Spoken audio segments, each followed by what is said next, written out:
Maybe your teacher has recently started teaching inequalities to you, and they're doing some really weird stuff where they have like dotted lines and then suddenly they're shading certain areas, and maybe you're sitting in class and you just don't understand how it works. So in this lesson, I am literally going to take you from the very beginning to the very end of inequalities, and I'm going to show you exactly how they work, and I can guarantee that by the end of this lesson, you will feel better about inequalities. Now, before we get into the inequalities, we need to first make sure that you know how to draw basic straight lines, because that is the fundamental that you do need to understand before we can comfortably draw or graph inequalities. So can you remember a few chapters or sections back when I showed you how to draw a straight line, and I showed you different ways of doing it, but one of the better ways that learners really love to do is when you have your line graphed in slope-intercept form, which is mx plus b. I've been using c quite a lot, but I'm starting to realize that most of the learners I teach, most of the schools, most of the teachers in all the different states and wherever, they use b. So that's the majority that I'm seeing. So from now on, I'm just going to use b, okay? But you can use c if that's what your teacher does. So we know by now from the previous sections that this is called slope-intercept, where this part here we've said is the slope, and then this part here is the y-intercept. So let's just quickly label that. Now, if you've been following my lessons in order, then you've definitely done this with me already, but maybe this is your first time here right now, and so I can't assume that you know this, but this is the slope. Now, so the way that you can easily draw a straight line is you start with the y-intercept. So this is the y-axis, okay? So then to find the y-intercept, you go to the value of 3, which is over there.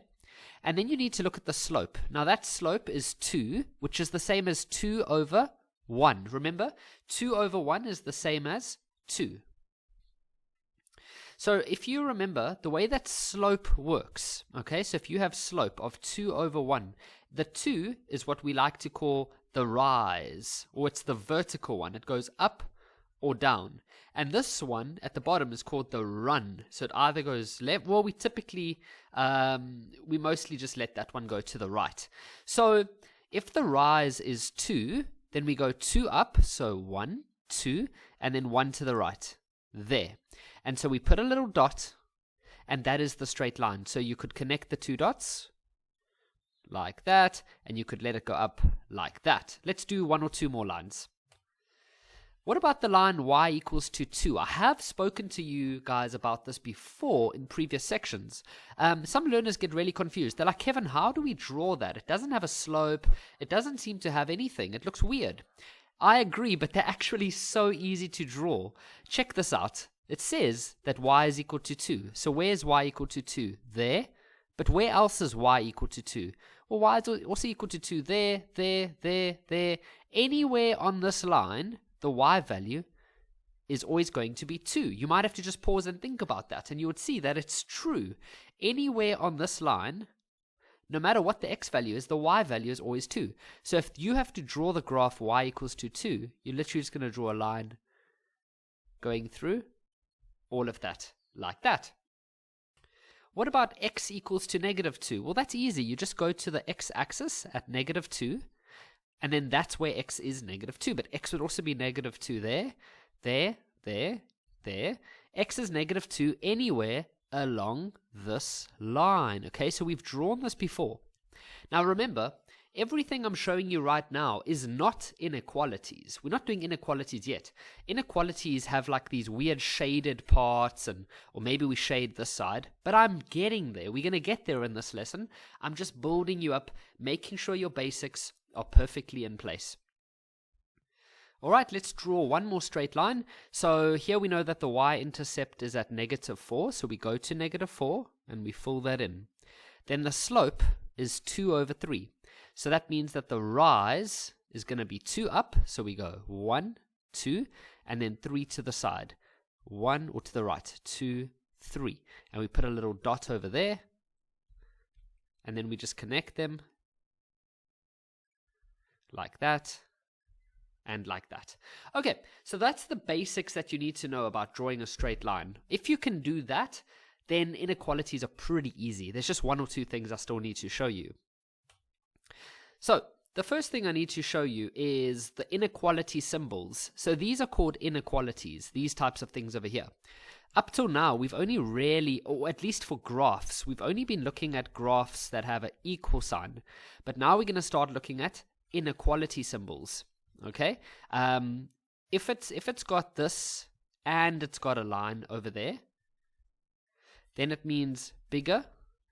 It could also mean smaller. Okay? And equal to. So the equal to part is that. You can almost see it's like an equal sign, but it's only got the 1/2, okay? And then if they just show this over here, then that could mean bigger than, or it could also mean smaller. Okay? Yeah, but we'll get into that just now. If that part what I just mentioned now doesn't really make sense, it's fine. You'll see now when I show you some examples. Okay, here's some more inequality symbols. So these ones here are the bigger than and equal to and smaller than and equal to. But you'll learn about this just now. And then when there's no line underneath, then you just say bigger than or smaller than. Okay. The next thing I need to really make sure that you understand, because this is where learners get confused. If you had to look at this, I don't know how comfortable you are with what these little symbols mean. This symbol here, but does this mean that y is smaller than 2x plus 1, or does it mean y is bigger than 2x plus 1? Now, each learner has their own way of remembering this. Now, whatever that method is, you need to make sure that you understand that this one here is correct. Y is smaller. This says y is smaller, okay? This little point over here always points towards the smaller one. That little point points towards the smaller one. Some people like to think of this as a crocodile. So the crocodile, you can see this is like the crocodile's mouth, right? And this crocodile is really hungry. So the crocodile always eats the bigger thing because it's looking for lots of food. So that means this part is bigger, and this part is the smaller part. Okay, so there's different ways of remembering this, but you need to make sure that you do understand it. I'm going to ask you a few more of these now just to make sure. So with this one here, does this mean that y is bigger than 3x plus 2? Or does it mean that y is smaller than 3x plus 2?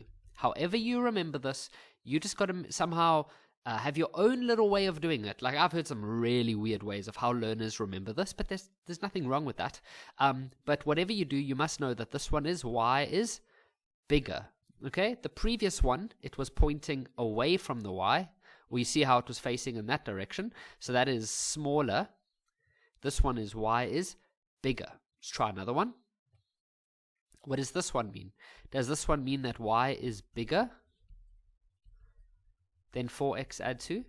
Or does it mean that y is smaller than 4x add 2? Well, this one is y is bigger than 4x add 2. If you're feeling a bit frustrated right now because you're not getting it, then just keep rewinding the video and just watching those 3 examples that we've just done, and then sit down with yourself right now or walk around in your room or whatever you're doing and just try to have your own weird way of memorizing it. Okay. So as I said, this is a crocodile. The crocodile mouth. You can see the crocodile mouth, right? Look at that. That's the mouth of the crocodile. So what is the crocodile about to eat? It's about to eat the y. Okay? So that means the y is the big one because the crocodile is very hungry. So it's looking for the food. It's looking for the big piece of food. It's not looking for the small piece of food because it's really hungry. So that means that this part is small. So it means that the y is bigger than the 4x add 2. What about this one? Here's the crocodile. What is the crocodile about to eat? The crocodile is about to eat this part over here. So it means that this part is big, and it means that this part is small. So it means that the y is smaller than the 4x add 2. What about this one? Y is, go look at the crocodile mouth. Look at that. That crocodile's hungry. What is the crocodile about to eat? The crocodile's about to eat this side. So this side is the big one. This side must then be the small one. So we can say that y is smaller than negative 5x, add 2. Right. You are now, if you've made it up to this part, you are now in the position where we are going to draw inequalities. And I'll be very honest with you. If you, there was one thing I needed to mention. Back on this slide over here, I was meant to I was meant to show you guys something. When they use the crocodile mouth and a line like this, then I want you to imagine drawing a solid line. Maybe you can remember back in the day where we were doing inequalities. We weren't drawing the inequalities, but we were just using number lines and we were doing equations. When it was like this, did we used to use an open circle or did we used to use a closed circle? Well done if you can remember that we used to use a closed circle. And when it was just like this, where there was no line at the bottom, so either like that or like that, then we used an open circle. Okay, so the lines are the same. When it's like this, you use a solid line, okay? And when it's like this, you use a dotted line. Okay, and of course it could also be in that direction, and this one could also be in that direction over there. So when there is a line at the bottom, do a solid line, okay? When there is nothing at the bottom, do a dotted line. All right, so you got that. So if you've now understood everything that we've spoken about, then this should be pretty cool and pretty awesome and easy for you to understand. The first step is I want you to sort of just ignore the fact that there's an inequality and just pretend that it's an equal sign. So we're going to use the gradient or slope y-intercept method to draw this line, just like I showed you in the beginning of this lesson. So we start with the y-intercept of -4. There it is. So we go put the dot. Awesome. You with me? Now we look at the slope, 3/1. So we know that that's the rise, the going up, and that's the run. So it's going to the right. So we're going to go 3 up, 1, 2, 3. And then we're going to go 1 to the right. Boom. And we're going to put our little dot. You got that? Okay, now don't connect them yet. Now you need to remember the part where I showed you. Is it going to be a dotted line or is it going to be a solid line? Well, look at this. There is no little line underneath. So we're going to do a dotted line. So I want you to go do a dotted line between them. Whoa, that was very skew. Okay, dotted line, dotted, dotted, dotted, dotted. There we go. And then the same way on the other side, dotted line. All right, now we have one more thing. We either need to shade, so we're either going to have to shade all of this on this side, or we're going to have to shade all of this on this side. Now, I did show you a part in today's lesson, or this lesson that you're watching right now. What does this mean? So not that. That's pretty awkward. Like, why would I just circle that? It means why. How can I say it? What is the crocodile about to eat? The crocodile's about to eat this one. So can we say that y is bigger than 3x plus 4? Than 3x plus 4? Or is it going to be y is smaller? Which one is correct? Maybe you want to pause and think about that. It's very important. Well done if you get y is bigger. Okay, so then what you do is, if y is bigger, then you're going to shade everything above this line. So does that mean we're going to shade this part? No, that's below the line. We're going to shade all of this stuff because this is all above the line. So that's what we're going to shade. Everything above the line. Now, if you're still feeling a little confused, that's normal, but there's our answer. Okay? Everything above that line. Okay?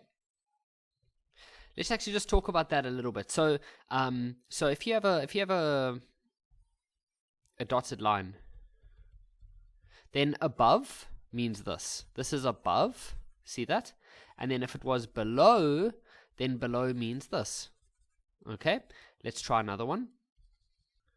If my line is going like this, then above means this part, and below means this part. See that? That's what I mean when I say above the line, below the line. Hope that makes sense. Here's our next example. So first step, don't worry about the inequality. Just pretend it's a line. So you start off by getting your y-intercept, which is at 3. Your slope is negative 2. So you can just say negative 2 over 1. Because negative 2 over 1 is the same as negative 2. So remember the top part of your slope is your rise. And then the bottom part is your run. So look at the rise. It's negative. So we're going to go down. So we're going to go 2 down. 1, 2. And then we're going to go 1 place to the right. Bam. There we go. Now we're going to put a little dot there. Okay, now don't connect them because you don't know if it's a solid line or a dotted line. Now have a look here. Can you see that it's got the little line at the bottom? So if you can remember from earlier on in this lesson, we said that when it's got that little line at the bottom, then it's a solid line. Haha. So we are going to draw a solid line through these over here. So let's just go all the way there and there. Okay, now that's not the answer because that would not be an inequality. An inequality always has to either have shading at the bottom or shading at the top. So now this is where we need to come and look at the crocodile thing. So look at this. The crocodile is about to eat this side. So this side is the big side, and this side is the small side. So we are saying that y is smaller than negative 2x add 3. So when y is smaller, then you're going to shade below. If y is bigger, like we saw in the previous example, then you shade above. Okay, so we're going to shade everything below the line. So that would be this part over here. All of that is our answer. Okay, so we shaded below the line. Let's do some more examples. Ooh, here's a nice one. Don't worry about the inequality sign. What would you do if you said x equals to negative 2? Well, if you're paying attention earlier in the beginning of this lesson, we said that if x is negative 2, you just go to negative 2, and it would be everything along this line over here. But now it's got a little line at the bottom, so that's a solid line. So we can put a solid line going through all of that. There we go. Now that's not the answer. That would be the answer if it was this. But this is an inequality. So now you've got to pay careful attention. It says that x, and then we've got this, and then negative 2. So where's the crocodile, or what is the crocodile about to eat? Well, if you look at the crocodile's mouth, it's about to eat this. Now remember, the crocodile's very hungry. It always tries to eat the thing that is bigger, because it's hungry. If you're hungry, are you going to go for the small piece of food or the big piece of food? Or if you're very hungry, then logically you'll probably go for the big piece of food. So, like imagine this crocodile can only eat now, and then it only gets food again in like 5 days. Well, obviously it's going to try to eat as much as it can. So this is the big one, and then this must be the small. So what we can say is that x is smaller than negative 2. So should we shade this way? Or should we shade this way? Which one? Well, it says that x is smaller than minus 2. So where are all of the x numbers that are smaller than minus 2? Well, look at these numbers. Are they smaller than minus 2 or bigger than minus 2? Some of you might say that these are bigger because you're seeing the 3, 4, 5, and 6. But because they're negative, they are actually smaller than negative 2. So we definitely want to shade this area over here. If it was this area, then these numbers are bigger than negative 2. Look at all of these x values. They are bigger than, and that's not what we want. So this is the answer that you can see on the screen right now.